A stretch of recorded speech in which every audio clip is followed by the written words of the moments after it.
సభాధ్యక్షత వహిస్తారు. దయచేసి కొంచెం సైలెంట్గా ఉండండి ప్లీజ్.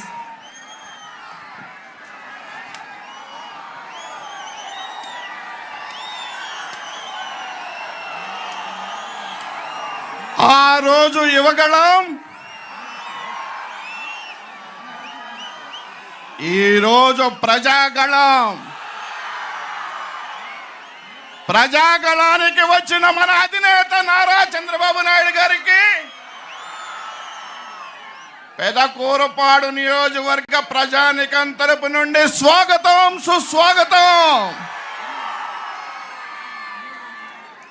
అదేవిధంగా మన యువ నాయకుడు ఆ రోజు యువగళానికి వస్తే మీరందరూ ఉర్రూతులుగారు. ఆ రోజు నుండి అనేక మార్పులు.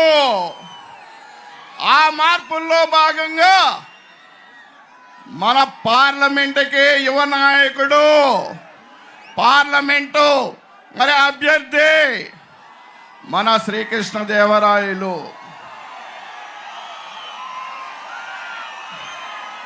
అదేవిధంగా యువకుడు, ఉత్సాహవంతుడు, అనుక్షణం మరి ఏదో చేయాలని తపనతో వచ్చిన ప్రవీణ్ గారికి మన అభ్యర్థి, మనందరి అభ్యర్థి ప్రవీణ్ గారికి స్వాగతం, సుస్వాగతాన్ని తెలియజేసుకుంటూ ఇక్కడికి వచ్చారు భారతీయ జనతా పార్టీ నాయకులు. అదేవిధంగా జనసేన నాయకులు, జనసేన అధ్యక్షుడు వచ్చాడు, మన నియోజకవర్గ అధ్యక్షుడు. అదేవిధంగా రాష్ట్రంలో ఉన్న ముఖ్య మరి దీంట్లో ఉన్న మరి బీజేపీ నాయకులు వచ్చారు, నియోజకవర్గ బీజేపీ నాయకులు కూడా వచ్చారు.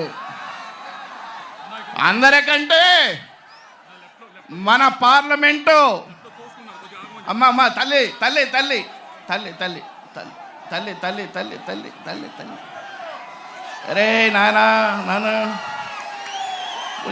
కొంచెం జెండాలు దించండి అమ్మా, జెండాలు దించండి, ఏమనుకోదు, జెండాలు దించండి, దించండి రా బాబు, దించండి దించండి, జెండాలు దించండి అమ్మా. జెండాలు మైకి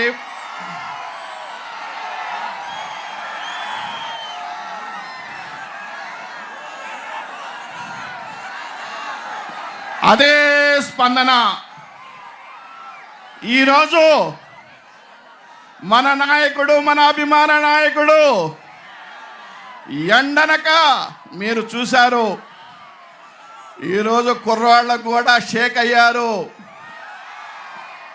మన నాయకుడు ఎవరి గ్రేన్ హీరో మీ అందరికీ తెలుసు. వారు షేక్ అవరు, షేక్ చేస్తారు. అందుకని అనుకున్న టయానికి అనుకున్న విధంగా పెదకూరపాడు వచ్చి మిమ్మల్ని అందరినీ మరి ఉత్తేజపరచడం కోసం వచ్చారు. ఒకటే నేను చెప్పేది, ఎంతో మంది కాకమ్మ కబుర్లు చెబుతున్నారు. మళ్ళీ ఇసుక బకాసురులు మళ్ళీ వచ్చి మేమే దోసుకోవచ్చు అనుకుంటున్నారు. ఆల్రెడీ పెద్ద ఆయన పాలసీ కూడా తీసుకున్నారు, నిన్నే విన్నాను.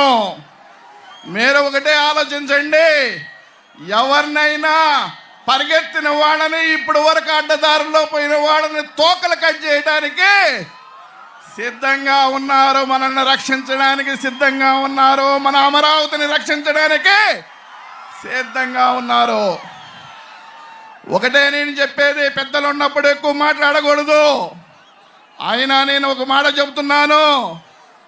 ఈరోజు ఆ రోజు మళ్ళీ నేను మర్చిపోలేని రోజు. ఆ రోజు యువగణంలో తమ్ముళ్ళు ఇక్కడే కొంచెం ఇబ్బంది పడ్డాము. ఆ రోజు నా మహిళా తల్లులు కూడా ఇబ్బంది పడ్డారు. జాగ్రత్తగా ఉండాలి. ఒకటే, మన నాయకుడు ఇచ్చే ప్రతి మాట ఒక తోటలాగా మనం తీసుకెళ్ళాలి. ఈరోజు మనకి సూపర్ 6 పథకాలు ఇచ్చారు.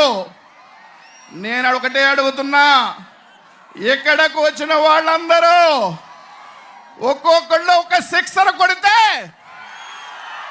ఈ వైఎస్ఆర్ పార్టీ నంబూరు శంకర్రావు ఎక్కడ ఉంటాడా? ఎక్కడ ఉంటాడు? కృష్ణానది అవతలకి వెళ్ళి ఎక్కడికి వెళ్ళాలో అర్థం కాక ఒక్కసారి మనం ఆలోచించుకోండి. అందుకనే నేను ఒకటే మీతో చెప్పేది, ఈరోజు మరి నేను కూడా గెలవాలి అని ఈరోజు వినుకొండ ప్రచారాన్ని కూడా మన పెద్ద ఆయన మన నాయకుడు రావడంతో మన పార్లమెంట్ అధ్యక్షులు కూడా జీవి ఆంజనేయులు గారు కూడా వచ్చారు. వారికి కూడా మనం స్వాగతాన్ని పలకాల్సిన బాధ్యత మనకు ఉంది.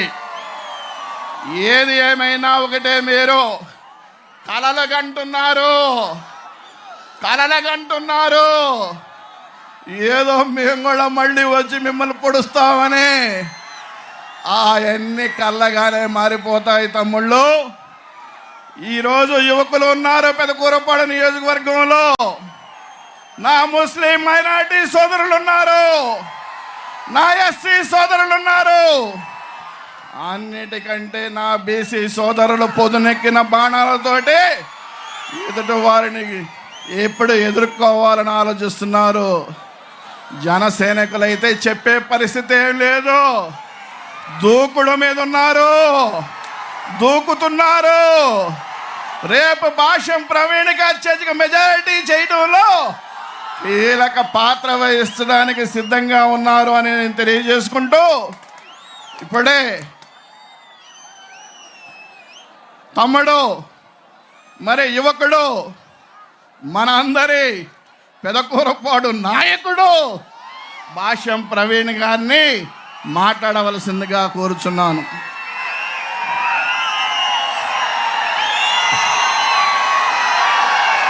థ్యాంక్ యూ శ్రీధర్ గారు. దయచేసి ఇక్కడ రైట్ సైడ్ వైపు ఉన్న వాళ్ళు వెనక్కి వెళ్ళండి. తమ్ముడు ప్లీజ్ దిగి కిందకి రండి ప్లీజ్. అవి రేకులు కింద పడితే ప్రభావితం ఉంటుంది. ప్లీజ్ తమ్ముళ్ళు ప్లీజ్ అమ్మా వెనక్కి వెళ్ళి దిగిరండి. అట్లనే బ్యాక్ సైడ్ ఉండే వాళ్ళు కొంచెం వెనక్కి జరిగితే ఫ్రీ అవుతామ్మా ప్లీజ్. ఒక్క అడుగు వెనక్కేయండి ప్లీజ్. అందరూ 1-2 అడుగులు వెనక్కి జరిగితే అంతా ఫ్రీ అయిపోయింది. దయచేసి ప్లీజ్ అమ్మా వెనక బ్యాక్ సైడ్ ఉండే వాళ్ళు కొంచెం 1-2 అడుగులు వెనక్కి అడగండి ప్లీజ్. ఒత్తిడి తక్కువ అయితే ప్లీజ్. అట్లనే జెండాలు వెనక లైవ్ నడుస్తుంది, జెండాలందరూ పక్కకు పెట్టండి ప్లీజ్.